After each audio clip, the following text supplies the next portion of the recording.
আসসালামু আলাইকুম। বৈষম্য বিরোধী ছাত্র আন্দোলনের ফলে শেখ হাসিনা সরকারের পতনের সাথে সাথে শেখ হাসিনার এমপি মন্ত্রীদের দিন রাত উভয় একই হয়ে গেছে। এতদিন দেশের অর্থ বিভিন্নভাবে লুটপাট করেছে, মানুষের ভোটকে হরণ করেছে, মানুষকে তারা মানুষ বলে মূল্যায়ন করে নাই। তারা এখন অসহায়। আজকে আমরা জানতে চলেছি বাংলাদেশের প্রথম সারির দুর্নীতিবাজদের বিষয়। তাই আমি অনুরোধ করছি ভিডিওটাতে লাইক দিয়ে পুরো ভিডিওটা দেখুন, তাইলে অনেক কিছু জানতে পারবেন। এ তালিকা প্রথমত রয়েছে সাবেক আইজিপি আনিসুল হক। তিনি ছিলেন শেখ হাসিনার অন্যতম দালাল। কোটা আন্দোলনের দাবিকে তিনি বিভিন্নভাবে নস্যাৎ করতে চেয়েছেন। সুপ্রিম কোর্টের কথা বলে দাবিটাকে ঝুলিয়ে রাখার চেষ্টা করেছেন। আনিসুল হক বাংলাদেশে ডিজিটাল আইনটি তৈরি করেন, যার মাধ্যমে বিভিন্ন মানুষকে আইসিটি আইনের দোহাই দিয়ে ধরে নিয়ে মামলা দেওয়া হতো। মানুষের বাক স্বাধীনতা হরণ করা হয়। মানুষ যে স্বাধীনভাবে তাদের ভাব প্রকাশ করবে তা তারা করতে পারত না। সরকারের বিরুদ্ধে কথা বললেই তাদেরকে গ্রেপ্তার করা হতো এবং মামলা দেওয়া হতো। এই তালিকা 2 নম্বর রয়েছে সালমান এফ রহমান। তিনি ছিলেন বাংলাদেশের সেরা ধনীদের মধ্যে একজন। কিন্তু কথায় আছে, মানুষের পেট কখনো ভরে না, যার কারণে আওয়ামী লীগের রাজনীতির সাথে তিনি যুক্ত হন। প্রথমে তিনি সংসদ সদস্য হন, পরে তিনি শেখ হাসিনার বিনিয়োগ ও বাণিজ্যিক বিষয়ক উপদেষ্টা হন। অভিযোগ আছে দেশের বিভিন্ন ব্যাংক থেকে 36,000 কোটি টাকা তিনি লোন করেন। এ টাকা তিনি বিদেশেও পাচার করেন। তার হাসিনার সাথে ভালো সম্পর্ক থাকার কারণে সরকারি বিভিন্ন টেন্ডার নিজের কোম্পানিকে প্রদান করে।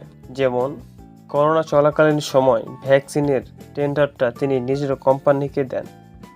কথায় আছে, সকালবেলা ধনীরে তুই, ফকির সন্ধ্যাবেলা। সালমান এফ রহমানের ব্যাপারে ঠিক একই রকম।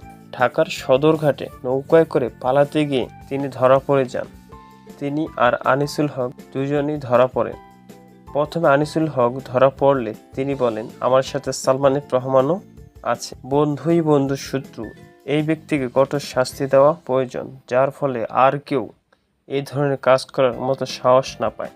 এই তালিকায় 3 নম্বর রয়েছে শামীম ওসমান। হাসিনার সন্তান শামীম ওসমান তিনি বিভিন্ন সময় উত্তেজনামূলক বক্তব্য দিয়ে থাকতেন।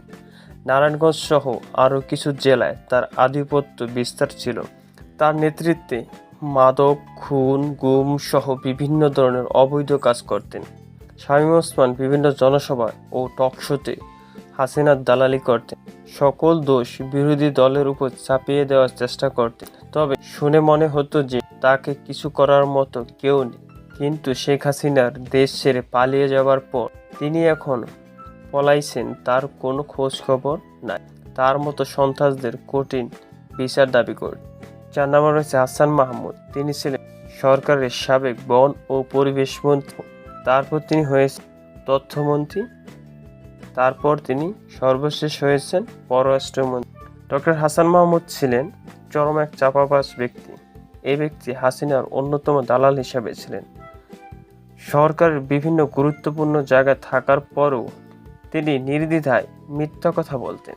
শেখ হাসিনা সরকারের পতনের পর দেশ ছেড়ে পালাতে চাইলে তিনি সেনাবাহিনীর কাছে ধরা পড়েন।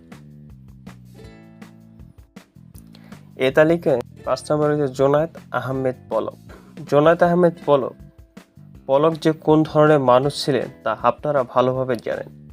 কোটা বিরোধী ছাত্র আন্দোলনের সময় তিনি বিভিন্ন সময় ইন্টারনেট বন্ধ করে রাখেন। পাশাপাশি ফেসবুক, ইনস্টাগ্রাম, হোয়াটসঅ্যাপ সহ মেসেঞ্জার বন্ধ করে রাখেন। বিভিন্ন সময় অদ্ভুত সমস্যার কথা বলে ইন্টারনেট বন্ধ করেছেন বলে তিনি জানান। ব্যাপক দুর্নীতি করে দেশ ছেড়ে পালাতে গিয়ে ধরা পড়েছেন। সরকারকে বলবো তাদের সকলকে দেশের আইন অনুযায়ী কঠোর বিচার করা, যার ফলে ভবিষ্যতে আর কেউ এই ধরনের অন্যায় কাজ করার সাহস না পায়, যাতে করে আমাদের দেশটা দুর্নীতিমুক্ত হয়।